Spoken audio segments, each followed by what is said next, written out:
I continue to be amazed at the degree to which many people don't feel like they have room and space to express.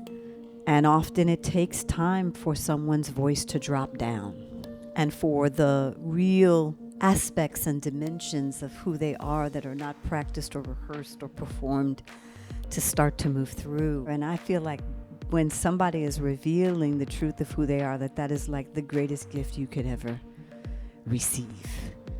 It is, I think it's sacred, holy ground. To me, safety also starts there in listening without judgment. But I really need to have innocent eyes for the person that I'm listening to. And then I can listen to different things and I can have different intentions in my listening. I can listen to understand, I can listen to create empathy, I can listen to answer, I can listen to respond, but I can also listen to be touched and to be transformed. Welcome to the Integrated Intelligence Podcast. I'm your host, Azrya Bequer. The exponential modernization of our world has led to a widespread belief system that success is the byproduct of intellect. I think, therefore I am. But many of us are no longer buying into this limited definition of what it means to be human. The curious amongst us have instead been called to explore our original AI, ancient intelligence, and the many intelligence systems that make up our reality. Intuitive, somatic, collaborative, environmental, and so many more. Join us as we speak to leading authors, innovators, and culture creators dedicated to reconnecting humanity to the essential aliveness that goes far beyond the thinking mind. So welcome. So good to have you here. Very grateful to be able to dive into this, I think, very important subject around inner impact leadership, which is a subject that we've been diving into and exploring and examining from all different directions. So I'd love to have you, Astrid, maybe share your definition of inner impact leadership. Wow.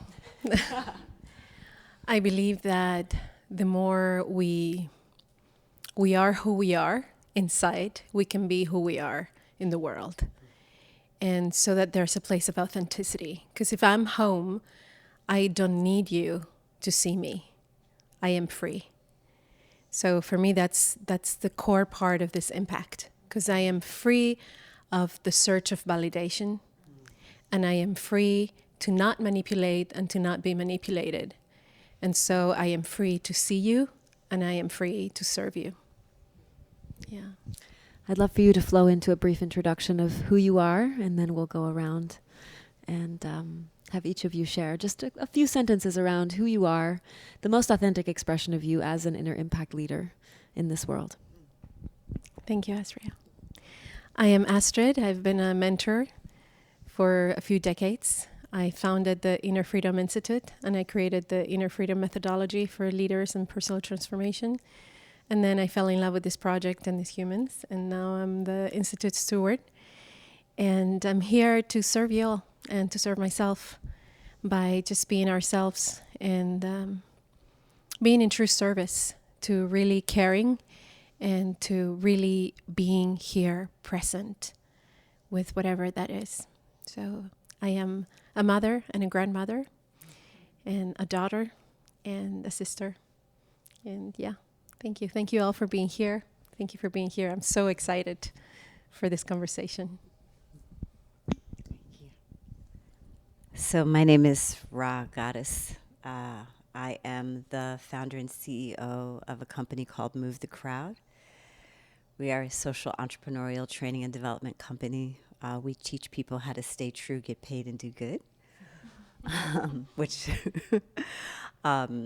I think all of us on a very, very deep level. I love the seeing, Astrid, the note to being seen, because I think that so much of what we hunger for, because we've not been able to really cultivate the inner reservoir, is an ability to be seen and known for who we are and appreciated and honored for who we are. And I think that the more that we can nurture and cultivate and love love ourselves. I think the greater opportunity we have to be all that we're being called and inspired to be right now, at a time when I think we are needed most. And when I say we, I mean every single one of us. We are all needed now. So, happy to be here. Hi, my name is Janna Salokangas. I'm a co-founder and CEO of MIA, Mission Impact Academy. We are an upskilling platform for women in AI. And our mission is to upskill 1 million women in AI by 2030. And we have really witnessed the incredible power of what learning AI can lead into, leading to new growth, career opportunities, internal promotions, and so much more for our alumni. And the time is just about right, because there's a huge gender gap, there's a huge skills gap, there's a huge gap, but there's even a greater opportunity because the future of work will look so different in the next 5, 10, 20 years. So we have to step in now and ensure that women are empowered and skilled with AI, because it can lead to so much more. And I think in the age of in today's world, in the age of AI, it is more important than ever to have conversations like this, have leadership talks like this, because there are some things such as empathy, leadership, these kind of moments that AI cannot and will not ever take over. So that is why it's super important now. So grateful to be here. Thank you so much, and cannot wait to dig into the conversation. Hello, I'm Seth Streeter, and I love helping people find out what is uniquely human in them, and that will be a great complement to AI going forward. I've been in finance for 30 years and co-founded a wealth management firm 24 years ago that today serves thousands of clients across the country, about $9 billion in assets under management. And in that journey of being an advisor to lots of families, I've realized that wealth in the traditional sense isn't really the answer. That, money is a great tool for freedom and impact, but it's not going to necessarily bring you happiness or fulfillment. So we've expanded that definition to have 12 different dimensions of wealth. That includes your social capital, it includes your health, it includes the level of impact you're having. And it's been a real pleasure beyond kind of that role working with families. The last 7-8 years, I've been working with leaders across the globe, helping them to kind of undefer parts of themselves that maybe were identities they were hiding behind, to find greater fulfillment in their lives and to find a renewed sense of purpose that's more sourced from the heart. So I'm also a facilitator, leader of programs helping leaders to be the best version of themselves. And in doing so, have a ripple effect throughout their organizations and their communities. It's great to be here. So I want to ask you a question around that. Would you work mostly with men, like business? I mean, men and women. It's probably 70% men. Yeah. Yeah. And these are men that run some of the largest companies in the world. Yes. So when you are sitting across from someone who's come into your program and they're about to dive into the work and they've never maybe done the inner impact work, they maybe haven't looked so deep inside, they've been busy building their company and, being in that high achiever sort of energy, right? Which is so much of what many of us are motivated by. And at what point in their journey of starting to go within, are they able to receive the idea of deep listening? Because deep listening has been a theme that has come up in this conversation a few times, and we're going to dive deeper into that. But I'm curious, is everyone ready to talk about deep listening? I would say no. Everyone is not ready. You have to be ready, and then the teacher can arrive. Oftentimes, people will come to a program when they've had a life event of some sort. Maybe they sold their company, or they went through a divorce, or they had a health event. Maybe they lost a loved one, and they kind of said, "Gosh, I followed this success script, worked hard, did well in school, worked well in my career, and then moved up the ranks and made a lot of money, and got all the things." And then they're like, "Is this all there is?" And so they realize they're on this first mountain going, "Gosh, I want to get to that second mountain. How do I get there?" And deep listening to others, which is the highest form of loving, and to ourselves is part of that journey from the first to the second mountain, which usually includes going into the valley before you can go into the second mountain. So I would say a lot of these leaders are at a place where they're more receptive because they are not fulfilled on that top of that first mountain. And they're wondering what could be next. And they're wondering what parts of themselves they can undefer to feel more joy, to feel more purpose. And a lot of times the answer ends up being more just become a kid again. Have a sense of wonder, have a sense of play, have less self-criticism, And in doing that, they can usually find the answer of the thread that's going to guide them into that second journey of their life that brings them more fulfillment and allows them to come home. Rha, what does deep listening mean to you? I think about deep listening in sort of three different kind of dimensions.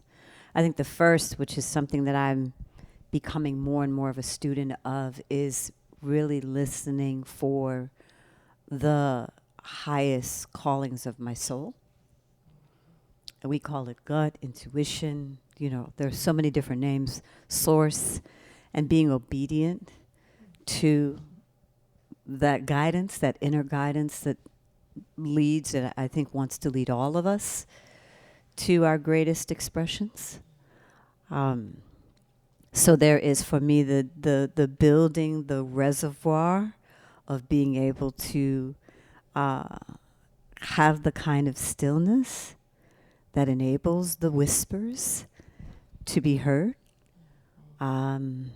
and all the ways that they express themselves energetically and through sound and through signals and signs. So I feel there's that layer of listening. And I think the second dimension of listening is when I think about interacting with another soul or other souls, the ability to genuinely receive someone, to embrace all of who they are, not just their words, but their stories, their energy, their vibration, the things they're saying, the things they're not saying. Creating a space where someone can actually really land. And this, for me, has become such an important part of my own practice and work, because I continue to be amazed at the degree to which many people don't feel like they have room and space to express.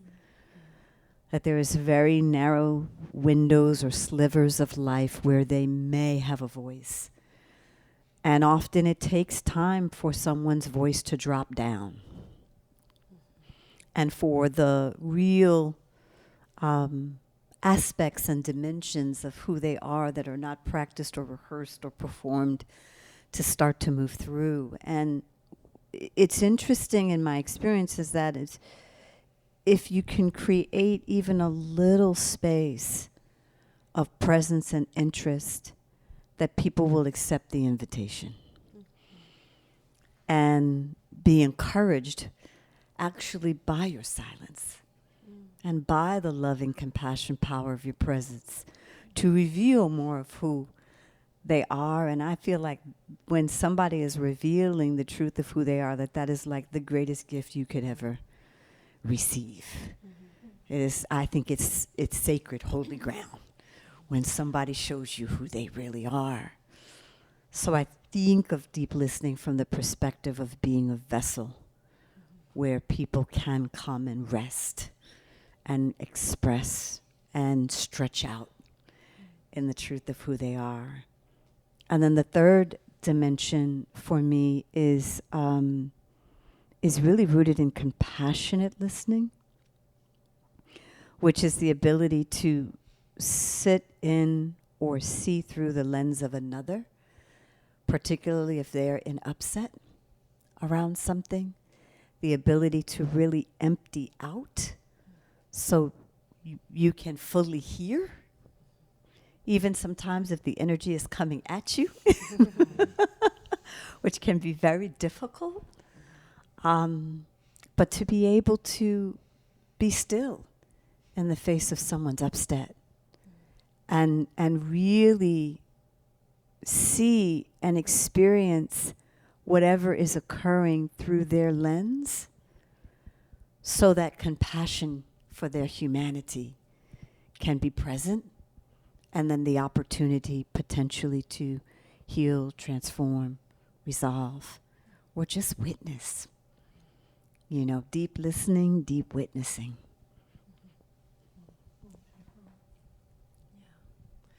Beautiful. Janna, I'd love to ask you your journey of being an emergent, I think you could describe yourself as an emerging leader, which I love. You're quite young. You're running a pretty significant company that's serving thousands of women. Is that right? Yeah.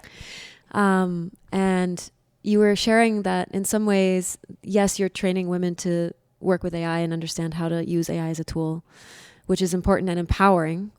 And also, in some ways, the AI conversation is just the entry point into a deeper conversation. And I'm curious, if you think about what that deeper conversation is, one, I'd love to hear how you would describe that. Like, what is the value that these women are really receiving beyond the technical side? And how does that relate to listening from your perspective? Thank you. What a beautiful question. And yes, we are changing women's lives as we speak. And as I said, the time is now. We have a community of more than 10,000 women around the world from 65 different countries learning about AI daily. And we have witnessed the power, what this leads into. But in terms of, first of all, my personal journey, in terms of being an emerging leader, I told you this morning, I was having, I don't know, like, I woke up in the middle of the night and I'm like, I don't know what I can bring into the conversation because I'm not there. But then I realized, like, I mean, I guess where no one is there. So I can just be here climbing my first mountain, like almost at my first mountain, but like I hit all the valleys, I promise you, like I've been there. And what I can bring to the table is I can be real and I can be authentic and I can be me. And that story can resonate with other emerging leaders or other people, other women who are doubting themselves, and just we're enough in where we are as our real selves. So that's also the part of deep listening of actually who we are as leaders. And as an emerging leader, I've been following and listening to the wrong people as well, with all of these incredible leadership books and how you should lead and how you win people over and all of the stuff. And it's like, it always felt so wrong. And it was so confusing for me for so many years. I'm like, this just doesn't feel right. Like, what? No. My gut is saying no. And at some point, you just have to listen to yourself. You don't find the answers in the books, you just like find the answers inside of yourself. And that is in the beautiful journey where I am at the moment. And I hope we can lead so many women as well. AI is very timely because of the job market, because the future of work is changing. Everybody is looking for AI skills. So this is how we can actually empower women with skilling them up with the AI skills of the future. But at the end of the day, I say, like always, those hard skills are quite easy. You need to continuously learn. What you learn today is outdated tomorrow. So the hard skills are the easy ones. But what are the actual skills of the future are the human skills, the leadership skills, empathy, trust building, and community building, and all of these things that AI cannot take over. So yes, the women and our community are super excited to learn AI, and they should, because they have incredible career opportunities. But at the same time, we want to skill them and teach them the human skills and the power skills of the future, which are something that AI cannot ever take over. Beautiful. Got chills when you said that. So we've talked a bit about, okay, deep listening is like listening to yourself, listening to your authentic self, letting that speak through, letting that whisper through. But this is where it gets complicated, because we are not one thing, right? We are these multidimensional beings, and we have all these different aspects of ourselves, many of which are in direct conflict with each other. You know, there's the part of me that wants to be the fierce female empowered leader in the world. And then there's the little girl in me that just wants to lay on the grass and be with the butterflies and just sing songs all day. And, you know, like, and sometimes those are, who do I listen to? You know, which voice am I listening to? This is just one of 1,000 examples I could give just for myself personally. So, Astrid, how do we know what to listen to, who to listen to inside of us when we get quiet enough to even be able to hear anything? I love this question. And I'd like to refer to something important before I get there about listening. When I am listening, I need to quiet my morality of right and wrong. This is what I feel is crucial. Because if I'm listening to you and the voice of my right and wrong is on the way, then I'm judging. Then I am categorizing what you say. Then I am placing you somewhere. And then I'm relating with you according to my morality of right and wrong. So for me, when I come into contact with somebody and I really want to create an experience for that person to feel heard, I need to understand what my morality of right and wrong is and take off that dress and allow myself to be free of that morality as much as possible. So when you are sharing with me, there's space for you. Exactly what you were saying before, but there's a safe space. We were talking about safety also yesterday. And to me, safety also starts there in listening without judgment. But I really need to have innocent eyes for the person that I'm listening to. And then I can listen to different things, and I can have different intentions in my listening. I can listen to understand. I can listen to create empathy. I can listen to answer. I can listen to respond. But I can also listen to be touched and to be transformed. And when I take off that jacket of right and wrong, then I grow with you. So I'm not just offering a container where you're feeling safe, but I'm also being transformed by your sharing.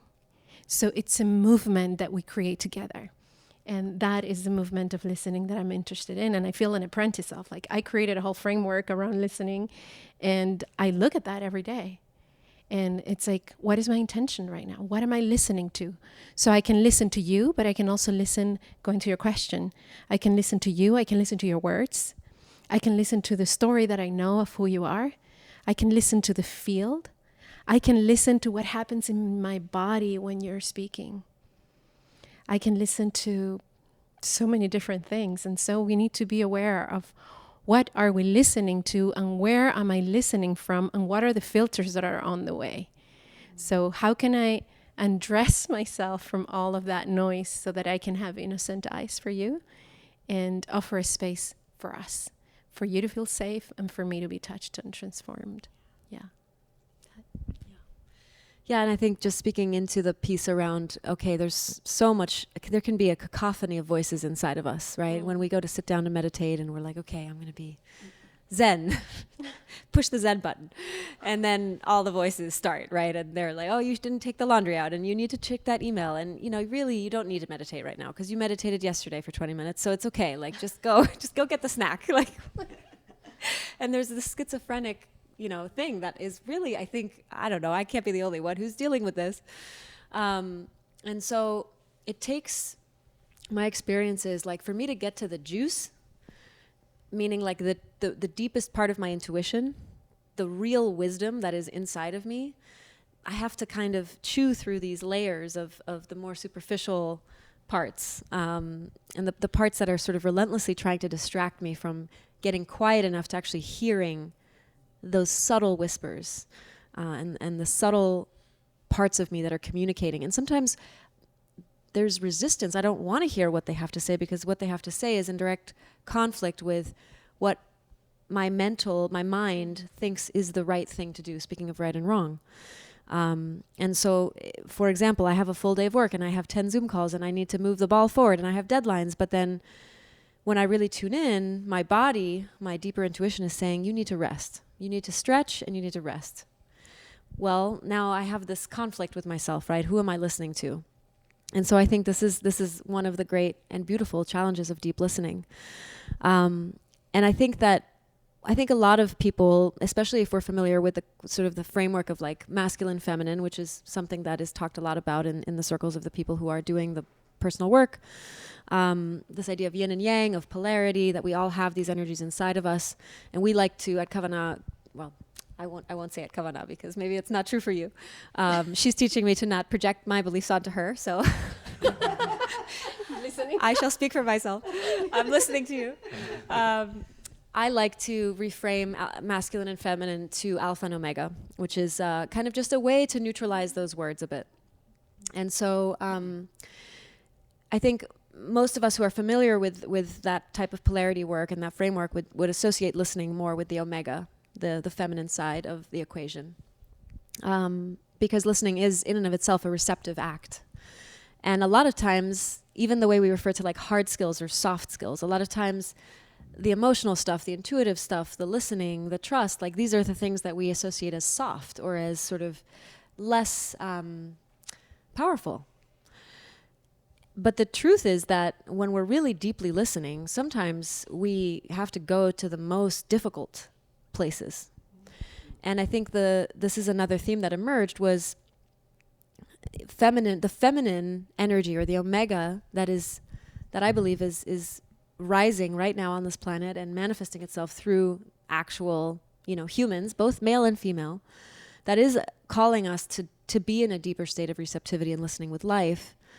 We can't have the sweet parts of that energy without also having the gnarly, destructive, and ferocious parts of that energy. And if we look at nature as a mirror, right? Nature is not messing around. Like, there's a willingness to create, and there's also a willingness to destroy. And sometimes when we get quiet, really quiet, and we listen deeply, we hear those deeper things that also have the capacity to destroy, whether it be, I need to destroy this relationship, I need to cut this relationship, or I need to quit this job, or I need to, right? These are the whispers that sometimes we do not want to hear. So, Seth, in your work with leaders, what do you notice where there's contraction or resistance or shutdown when some of these things start to come up, and how do you help people through that? Like, what are the tools that you like to use? Well, we do a lot of listening exercises, and we talk about different levels of listening and different levels of sharing. Very briefly, the lowest level is when you listen to reply. You're just thinking of your reply. You're not really present. The second level is when you listen to understand. And then the third level is when you listen for what's not being said, like whole body listening. And on the sharing side, the lowest level is when you just share information, facts, figures. The second is when you share stories. Usually we have stories that try to make us look good often. The third is when you share your feelings, your hopes, your fears, your dreams. And so if you can do level 3 sharing and level 3 listening, and we have prompts to help leaders practice this, usually there's a lot of opening that happens. And I think, a lot of these nudges that we're talking about, are these whispers that get a little louder, I think a lot of times they're trying to serve us. Mm-hmm. And so I love a book by Elizabeth Gilbert called Big Magic, where she talks about how when we get this little whisper, oftentimes we're creators. And so as the business that's waiting to be launched, or the book that's waiting to be written, the song that's waiting to be sung, it's like we get this little nudge, and we're kind of, it's right there. And that nudge is actually a muse, the way she describes it. So the muse hovers around us, and it's honoring us, saying, Azrya, sing the song, write the book, Rha. And actually what happens is it will honor us only so long. And if we don't honor it, it will find a new host. So when leaders start to think about, they have all these amazing creative ideas and ways they want to contribute. When they go, gosh, this idea it might get lost if I don't honor the whisper. Oftentimes it inspires them to start to take action and to be willing to kind of co-create with others around, sometimes like synchronizing each other's muses toward a greater good. And that's where you get into aligned purpose, and I call it inspired life purpose, helping them kind of blend their beautiful gift of their gifts, their skills, their passions, and what the world needs most. And so when they start to kind of play in that space with deep listening, deep sharing, and just kind of an open canvas of possibility, that's usually when they have a lot of fun and can kind of play into that next version of themselves, which makes the listening also worthwhile. But what if it's not inspiration that's coming through? What if it's like, Self-doubt. hey, you need to go apologize to that person because the way you showed up was actually completely not okay? Or what if it's like, you need to leave this marriage you're in and you don't know how to do that? Like, what if the information coming through, please jump in. Yeah, if I do, because I have a visceral life example of what it means to not listen. And I think, the conversation of the muse is such, for me, a beautiful conversation when it comes to the idea of inspiration and our calling, right, what we're being called to. But I also will say there is a challenging side. My joke is, is that the universe is gangster. And I will tell you how. First time it comes, it's a gentle nudge. The next time it comes, it's a little bit of a harder shove. The next time it comes, it's a little swift kick in the you-know-where. And then the next time it comes, it's really not playing fair. It's taking body parts. It's taking marriages. It's taking children. That is also the side, right? And that does have to do with the contracts, the sacred contracts that we've set, whether we are aware of them or not. There are agreements that we've come with that are connected to what wants to move through us. And, you know, this is probably my sort of a little controversial challenge about the muse moving along, because I think that there are certain things that are only meant to come through us. And if they don't come through us, the world doesn't get it. And if the world doesn't get it, we don't evolve in the way that we need to evolve. We don't grow in the way that we need to grow. So it's not optional. It's not optional. So, you know, whatever we want to call it, source, spirit, the muse, universe, love, creativity, we'll get in your face and be like, what's up, homie? Crip style, you know, blood style. Like, what's up, homie? Like, this is where you're being called to go. And what happens is when we don't listen, there becomes a challenge to our life force energy. So if we think about people who are navigating issues of wellness in their bodies or issues of wellness in their core relationships, it often, when you dig down to the bottom of the pile, it begins with a challenge of listening or an unwillingness to listen. I'd like to add something to this. That's so inspiring. Thank you, Rha. I feel that we live in a society that we're always listening to what's next and what we want it to grow. But how about when it's time to complete something? Listening to that which wants to die. And we live in a society that denies death and endings. And for me, this is also in leadership. Like, when is the right time to end things, to complete, and how do we complete with grace? How do we complete with caring? How do we complete a project? How do we complete the working time of someone in our companies? How do we find gracious, compassionate completion? And listening to that which is also ending will allow me to find the best place for that completion so that there is space for the new. And this is, to me, part of the feminine, the wisdom of death, the wisdom of ending, things that we don't allow ourselves to talk. Like, these are the conversations we're not daring to have on a daily basis. And it's not always about the new and more and me more, but maybe the conversation is about we good, right? And it's not even we better, we good. Like, it's just finding that right place, and how do we listen to that? So, yeah, thank you for the question about the feminine power, right? That which is so absent in our society. Yeah. Yeah, and this whole story of the feminine being sort of meek or, you know, just blossoming beautifully. And there's this expression of the feminine that is, of course, beautiful and a part of that, but it's also very maiden energy. It's very much sort of, you know, if you look at religion and the way that the feminine has been sort of reduced to either, it's either the mother or the virgin. But what about the crone, you know, and what about the whore, and what about all these other parts of the feminine? What about the Kali, right, the great destroyer?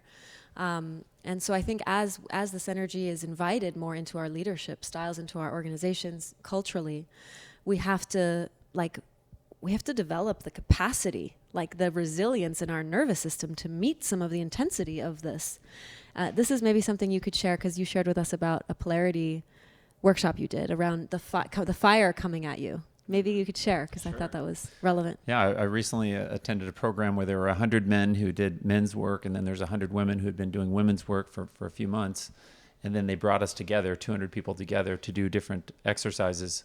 And a great insight I got as a man on the men's side was they called it when our female partners bring the storm. Oftentimes we as men have an enoughness wound that makes us want to try to defend and say, if my partner were to say, you don't care about me, I might say, what do you mean I don't care about you? I bought you flowers and I picked you up and I was, you know, helping you in this way. And of course, what does that do to the wound? It doesn't go away. It actually oftentimes makes it worse when we men sit there and try to defend. So he guided us to say, whenever your partner comes and shares whatever that is, just put a question mark at the end of it in your head. So instead of her saying, you don't care about me, she's saying, do you care about me? And then when I can hear that and not be triggered, I'm able to go, of course, what happened? What can I do? Tell me how you're feeling, which then allows the storm to pass. And so we had the opportunity to then do avatar work where we were asked to partner up, with people we didn't know. And so we were each other's kind of most painful counter partner they'd ever experienced. So like they said to the women, any man who's ever hurt you, your father, your ex-lover, your ex-husband, this man across from you represents all the pain and hurt that ever has happened to you from a man. And then we as men are like, oh God. But they coached us that we can breathe into it, hold your ground, keep your eye contact.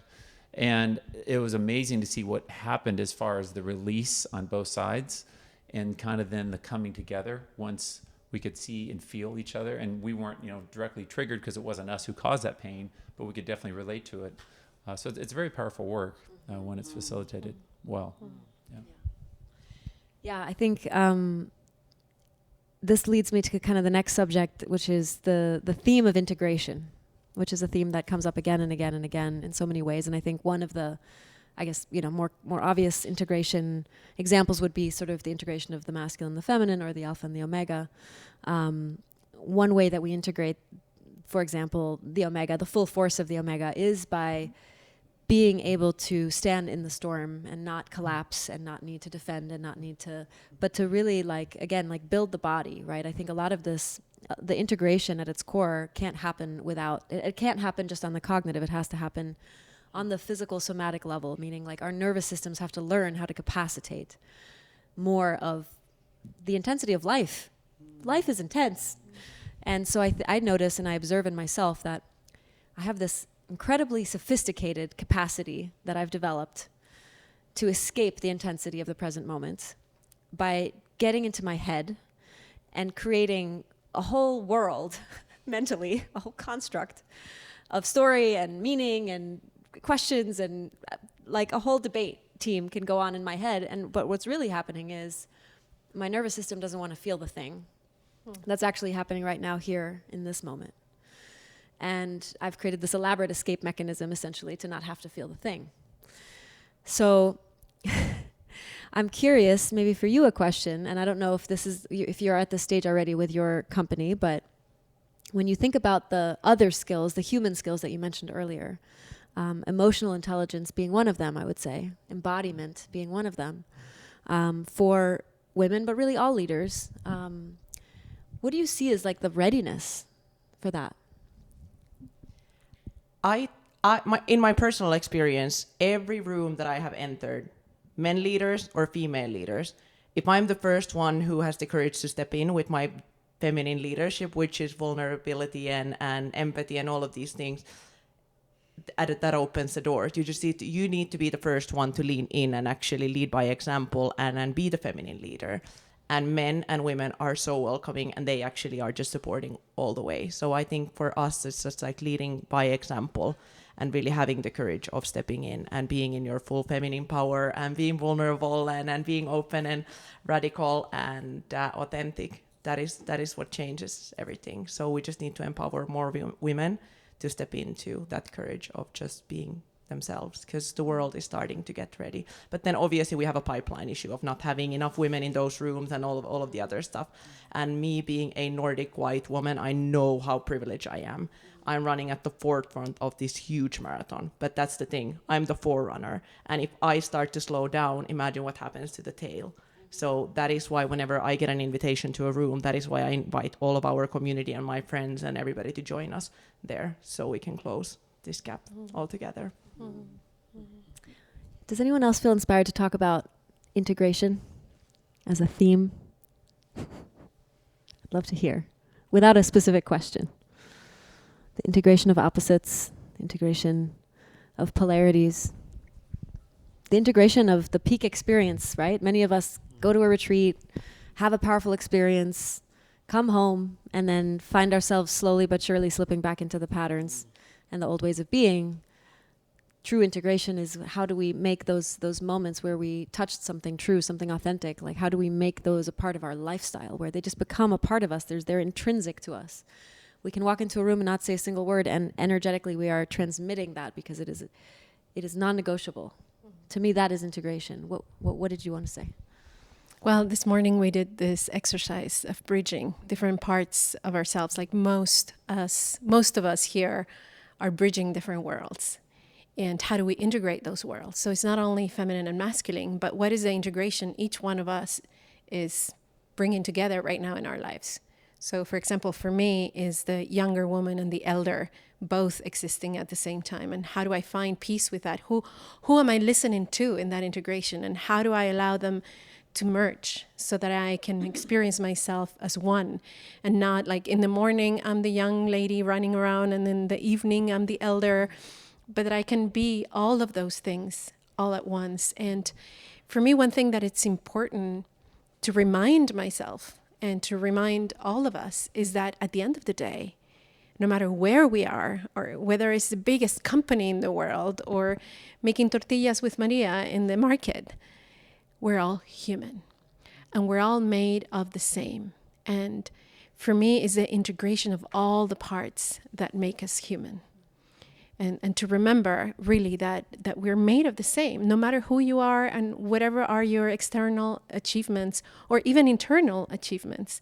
And that integration where I can relate with everyone at eye level, no matter who is in front of me.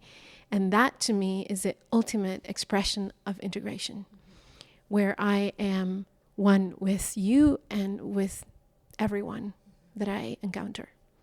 Yeah. I had a key I had a key learning from this exercise this morning, talking about how we're bridging kind of old world to new world, old self to new self, old identity to new identities. And my prior mindset was I just want to shed and move away from my older identity, which was needing to be perfect, needing to perform, needing to produce. And, you know, my younger self, starting in my career in LA here, I, you know, kept cans of soup in my trunk with a can opener because I didn't feel like I had time to stop for lunch. I'd literally stop, open a can of soup cold, drink it so I could keep working because I had to get ahead because I couldn't fail. And that's how you get ahead, is you outwork everybody, because I was raised in a farming family and that's what you do. You just work hard. And so as I was in this exercise thinking I needed to shed this old Seth that had to, you know, overwork and never was enough, and I could always, you know, put others first, but I had a hard time putting myself first, and I was very self-critical. And then I was going to my new self, which was really more about, you know, coming from a sense of ease and flow and kind of pull energy versus push energy, no agenda, and more in this kind of coaching facilitation space, which feels very expansive to me and light. I realized that I don't need to shed old Seth, that he gets to come along. Like, he did all this work. We're going to put a party hat on him. He gets to come and hold my hand and celebrate with me on this journey forward into this place of ease, because we're standing on his shoulder. I'm standing on his shoulders, and we're all standing on someone else's shoulders, our own and others behind us. And so my insight on that integration piece is we're all coming along for the ride, and to celebrate that and to honor these people we've been and these people we continue to be, but that we all together collectively get to look forward and hold hands as we go, and maybe even skip along the way. I'll skip with you. Yeah, I want to ashe that. I mean, I think this whole sort of scarcity of identity is part of the conditioning that I think we're healing as a global society, because we're often told you need to be one thing. You need to check one box, right? If we think about forms that articulate our identity, it was many, many years before you ever even had a box for other that you could check. Right, you were sort of, and many, many years before it was optional, dare I say, right?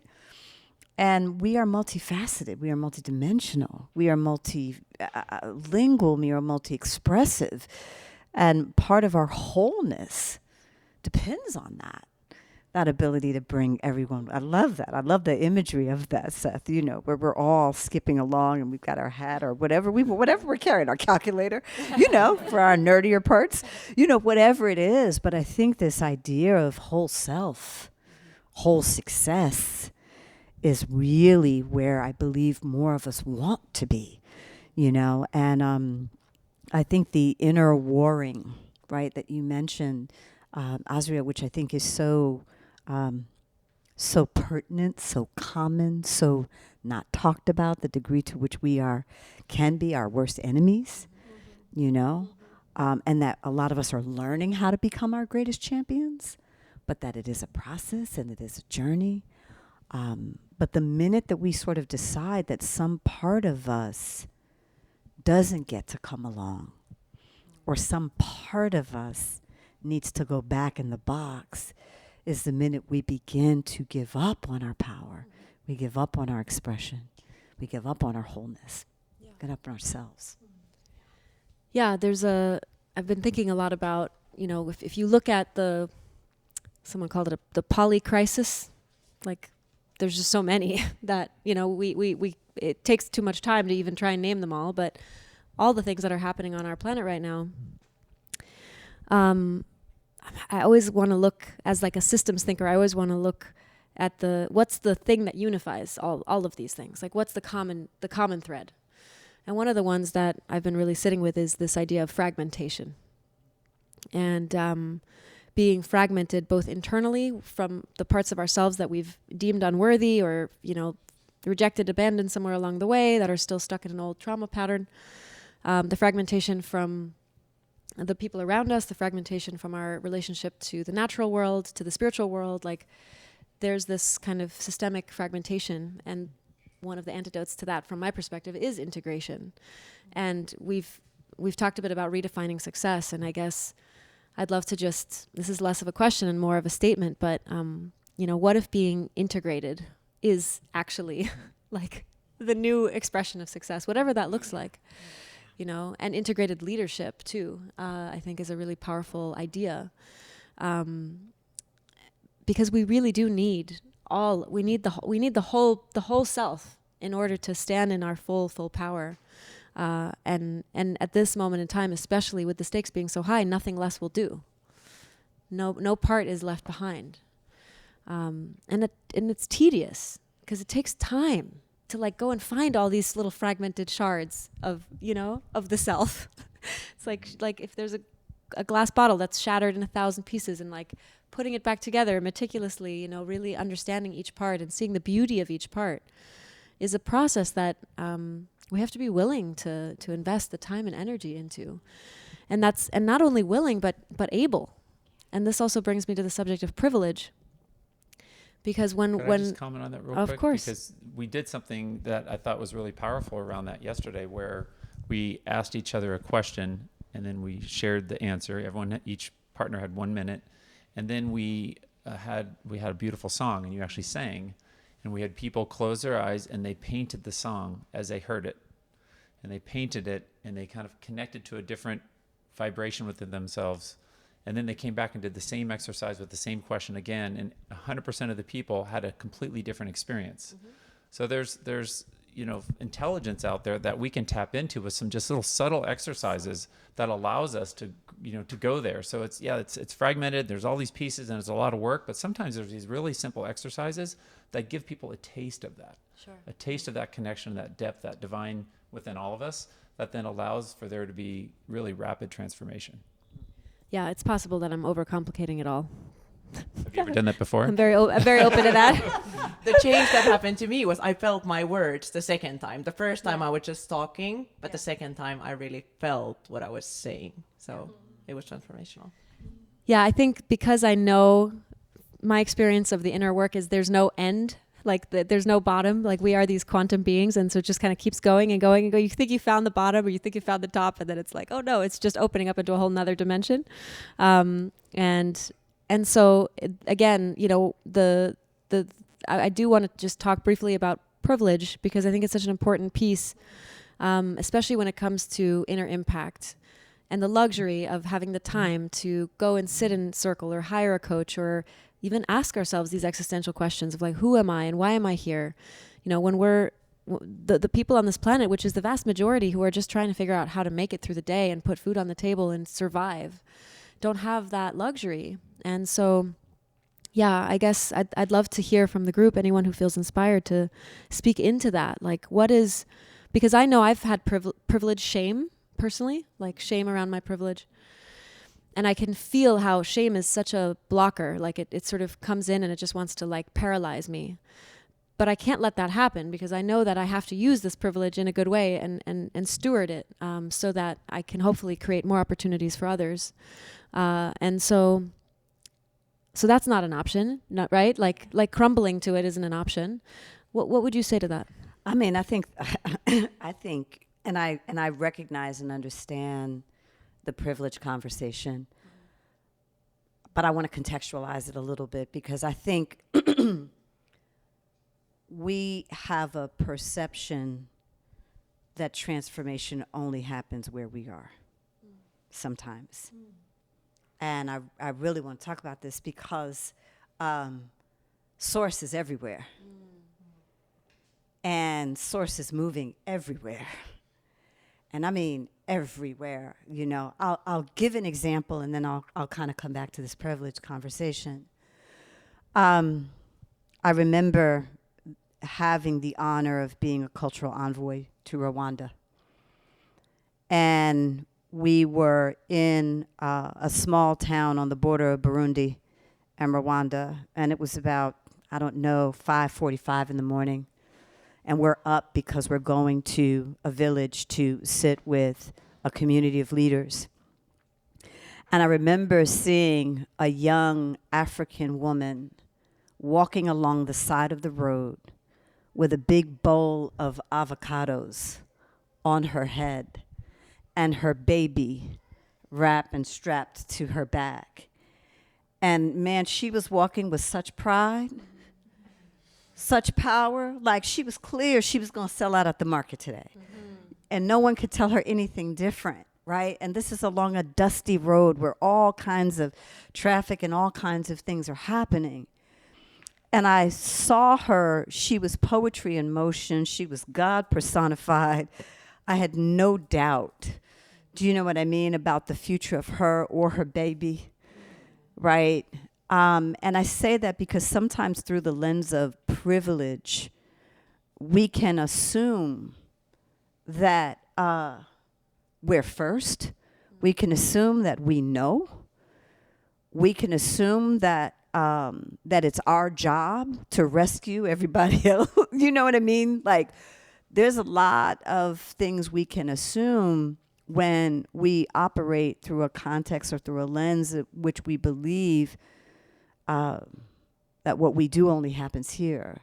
I also want to say that I buck this in my community and the communities I serve all the time. We all need to slow down. We all need to rest. And, you know, I think about the work of, and shout out, Trisha and the NAP ministry, and there are other movements that are really talking about the lay flat movement in China. There are other movements that are really talking about this idea that rest is not something that we want to perpetuate as something that only the privileged get to do. We want to challenge ourselves around that, because the truth of the matter is that sacred rest is available to all of us. But we've got to support the spaces and places where people can feel that level of permission to rest. So my job is not to lecture you about rest. My job is to grab the baby from your arms, kiss you on the cheek, and tell you go take a nap. Right? I'm going to hold it down for 2 hours, right? So you can rest, you know. So I think there are other ways for us to open those gateways and open those doorways. I think that privilege is a beautiful responsibility that we get to have and serve in our ways that we best can. And then whenever I'm finding myself in my head, not my heart, what I'm like trying to get more into every day, but whenever I'm finding myself just stressed or jumping to a stage or nervous or whatever, I remind myself every time that this pressure is a privilege, and that makes me go through anything in life. That's Billie Jean King. Pressure is a privilege. That's Billie Jean King. We want to honor that, the source of that. Yeah, it's a powerful statement. I just wanted to touch on, it was from service trips that I did with my children in Guatemala, Honduras, Mexico, that we went down there like, oh, we're going to really do all this good and really help and provide resources they don't have. And I saw people that had greater contentment, presence, and actually generosity. People who live on $2 a day had more generosity than I have. Some clients who have $10 million homes who are not generous really at all, and they're kind of miserable in their lives. So not to discount people that go hungry or, you know, in really dangerous situations, but a lot of the aha I had was, oh my gosh, like I went down there thinking we had all the answers and we really need to help. And I'm like, these people have a lot of stuff figured out that we need to figure out. People of privilege aren't even privileged in their life because they're not living from their heart. Nothing is enough. Like Rockefeller said, he said, how much more do you need? He goes, just a little bit more. Like people just want a little bit more. They're never there. And so that was where I kind of had this big aha, like we need to like really learn from them. They can be our teachers in a lot of ways. Yeah, I'd like to add to that. I'm very inspired by your story of the woman. I can almost picture her walking down that dusty road, and me coming from a Latin American country, and I moved to the States very early. I was looked at when I was younger as I needed to be saved from being a Latin young woman. Like I was the minority everybody wanted to add in their projects, like on the panel. Yeah. Right. And that is just not supportive. And so for me, privilege, it's such a complicated word that it's not only having more. I mean, there are people that are so poor. This is not my quote. I would love to know whose quote this is, but there are some people that are so poor, they only have money. So what is privilege? And what are we talking about when we're talking about privilege, actually? And to me, connecting that with the story you were sharing, Rha, the best way to help, in my experience and what I'm learning, is to look at the other, knowing that the other one is capable with their lives. And to look at the other, knowing that their destiny is the most beautiful destiny they can have, even in the midst of war. Like I was a therapist, full-time therapist for many years. And one of my first group therapy explorations was with people that were tortured. And I learned so much from them because I thought I had something to teach them. And I was so humbled because they were my teachers. I was holding that group in the beginning, and then I was just being held by all of them. And so sometimes our idea of privilege needs to be humbled. And this is one important thing. And I'd like to add one more thing, that for me, my own privilege is the diversity that I get to experience in my life. And so what is privilege for each one of us? And I ask all of us that question. What does privilege look in your life? Like in my life, I get to see so many different realities every day. So different all around the world. I get to experience different parts of myself. I'm allowing myself to be a singer, to be a cook, to be a mentor, to be a teacher, to be nobody, to be bored, to be, in excellence or nothing. And just to experience all the colors of life and explore that, to me, that's the biggest privilege that I have found. And how do we witness others doing the same is the expansion of privilege. Or one of the ways. I don't know the answer, but that's one of the ways that I've been learning. Yeah, so thank you for that inspiration. Yeah, beautiful. I think this conversation is powerful and beautiful, and also I think it challenges the whole idea of impact. Yeah. Like, okay, what does it actually mean to go out into the world and have a positive impact on others? Is that even our business? Or should we just see the divine perfection of all the things that are already happening? But all of you here are doing that and feel called to serve others. So how do we live in that paradox? Whoever I am helping, looking at them with those eyes, that's to me the answer.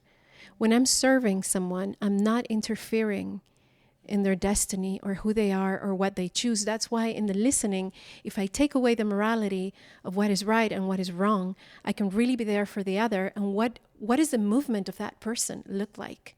It's not what I think is right for them, but I'm there for them to translate themselves maybe and just witness them so that they can do their thing, which might be completely like crazy for me, but that's their way. So yes, I can be present as a witness, as a sacred witness for another, knowing that their path and their way is right for them. Yeah. My version of that is the person across from me's eyes shining. And if their eyes aren't shining, that's on me. So as a leader, if we're always looking at the eyes of our team or the eyes of our family or the eyes of our friend, if their eyes aren't shining, then what can we do to help them shine? And if our work is simply to help people shine where they naturally shine, then that's more than enough. And it's that simple. Beautiful. Well, I think we'll start to land the ship here. thank you for all your beautiful answers and just your shining, beautiful eyes and who you are in the world.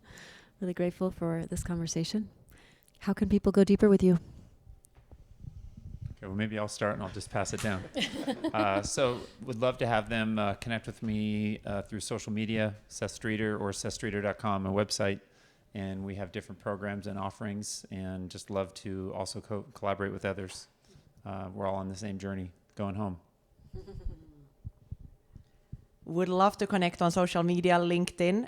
You can find me there. And then please, let's start and learn AI. We have a lot of free resources as well, so you're more than welcome to sign up for our community, and let's learn the skills of the future together. What's the website? themia.world. Yes. Thank you. So for me, social Rha, Rha Goddess, as well as our website is movethecrowd.me, as in move me. And then also I have a book called The Calling. Beautiful. Thank you. You can find us at Kavanagh Retreats. And we're really looking to collaborate in many different ways for our trainings, or if you need help with your organization, custom design journeys, and also collaborating in ways that we cannot even think about, you know. And you can also find me and read about my work and my research on astridbrinck.com. And I'm looking forward to collaborate more with all of you. Yeah, Azrya Bequer, Azrya, Bequer with a Q. And Kavanagh Retreats is the spot. I guess I'll share, and this is new for me, but standing in it is we're moving into a chapter of fundraising, which is something that we've never done before.